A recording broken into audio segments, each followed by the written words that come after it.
This week on Movies with Maury, The Devil's Carnival. This ain't no Disney movie. Dimitri Sandeman comes by to review it for us. It's Movies with Maury, brought to you by the Silver Lake Video and the Galaxy Theater in Monroe, and it's next on Fox Sports 1380. And action!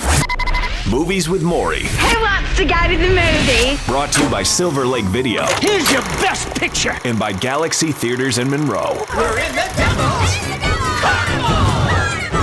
Welcome to the Devil's Carnival!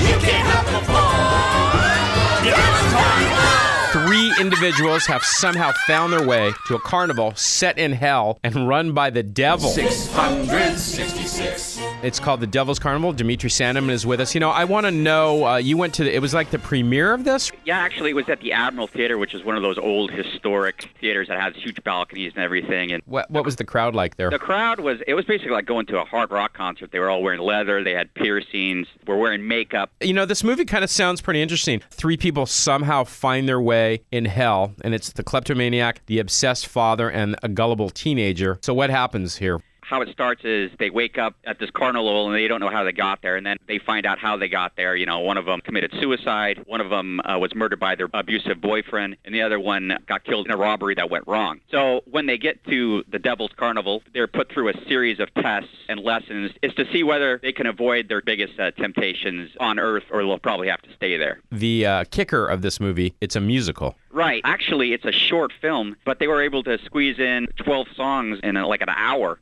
This movie's set up in a way that it's supposed to be episode 1 of a series, kind of like in the old days where you have a short movie and then eventually another one would come out. But what they're really shooting for is kind of to try to make this the new Rocky Horror Picture Show. So like the midnight movie type thing then. I think this movie has potential to be that. It's part live, and it was part, you know, obviously the film. Like, when the movie started out, they had these women contortions coming out doing all these crazy things, and then they have the crowd chanting, "Take me to hell." This was the premiere. It's going to open up nationwide in a couple weeks, right? Well, actually, it's a traveling, so they're going to each city, and actually the director, who is the guy who made 3 Saw films, was there, and they think eventually, like I said, it'll be one of those midnight movies that's around forever. Okay. I guess the theater still shows the Rocky Horror Picture Show, so I mean, that's what, like I said, that's what they're shooting for. I heard it's kind of cool. So It is. It's completely different. I can't say I'm into musicals, but it was my first horror musical, but I got to say, you know, some of the songs are pretty catchy. I decided that 27 years doing movies with Maury, I'm done with the 1 through 10 thing. So, did you like it? I did like it. I was going to give the movie a 7, but the experience an 8. Right. The only problem was it was a little short, but, you know, at the same time, I would definitely go see the second one. The Devil's Carnival, go see it when you can. Next week, I'm excited for this. The Dictator comes out. And don't forget, Dimitri here, in June, we are going to be part of a Saturday show, 11 to 1, called The Locker Room.